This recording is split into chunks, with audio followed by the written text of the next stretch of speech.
Баягы Жайыл кыргыны булардын астында Жайыл Нышан батырды Кытайга жиберет. Ошол Кытайдан баягы восточный единоборство деп коебуз го, орусча айтканда. Ошондой нерселерди үйрөнүп, анан элчи болгонго жиберет да. Ошондо Жайылдын Теке Үсөн деген баласынын 2 баласын жиберет, элчилик кылыпчы. Значит, Текеден Шорукчу деген баланы жиберет, ал эми Үсөндөн болсо Шарип деген баланы жиберет. Алар Нышан батыр менен Бейжиңге барышат. Нышан батыр менен Бейжиңге барып, анан ошол жерде жүргөндө бул жактан Жайыл батырды өлтүрүшүп, тиги Аблай хан. Анан Теке Үсөн деген баласын өлтүргөндөн кийин тиги балдар болсо унутулуп калат. Алар болсо кийинки убактарда Бейжиңден чыгып, мына моореки биздин Казакстан, Кыргызстан, Кытайдын чек арасында Текес деген шаар бар да, Кытайдын Текес деген шаар. Ошол Текес деген шаарга келип, ошо жерде жайланышып, ошо жерде жашап калышат. Анан ошо жерден бул Шорукчунун баласы Бата деген киши аким болуп калат. Ошол аким болгондо ал киши Кытайдын Синьцзяндын чоңдору менен сүйлөшүп жүрүп, анан ушул Ысык көлгө Кыргызстанга кеткенге аракет кылышат да.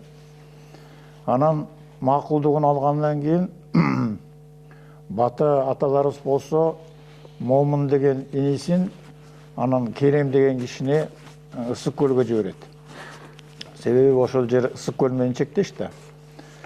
Ысык көлгө келип, тиги Тилекмат аке менен сүйлөшүшөт. Тилекмат аке макулдугун берип, силер келсеңер, мына Кой Сарга жашайсыңар деп, ошол жерди энчилейт. Кийинки жылы келгенде, Тилекмат аке каза болуп калат. Анан анын баласы Чыныбай деген киши калат ордуна. Ал киши мен андай сөздү билбейм, мен андайларды билбейм деп ар бир айылга таратып кул кылгысы келет да, баягы келген кишилердин баарынчы. Анан ошондо Момун атабыз орустун губернаторлору менен сүйлөшүп, алар менен иш чара көрүшүп, анан ушул Каракол шаарынын түштүк жагына орношуп калышат. Алар менен сүйлөшкөндөн кийин.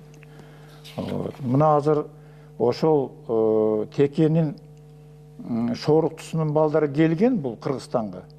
Ал эми Үсөндүн, Шариптин балдары болсо Кытайда эле калышкан. Алар келишкен эмес. Кызыл Суудабы? Жок, тиги Текес деген шаарда. Текес деген шаарда.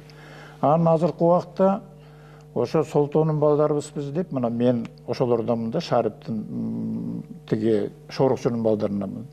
Биз азыр мынарки Каракол шаарынын түштүк жагындагы Ташкыя, Челпек, Бурмасу деген селодо жашайбыз.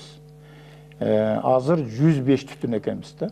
Ошол Текенин, баарыбыз Текенин балдары болуп эсептелебиз да. Мына ошондой менин кошумчаларым бар да. Жакшы. Мен ушу балдар жөнүндө да айтып берейинчи анда. Ошол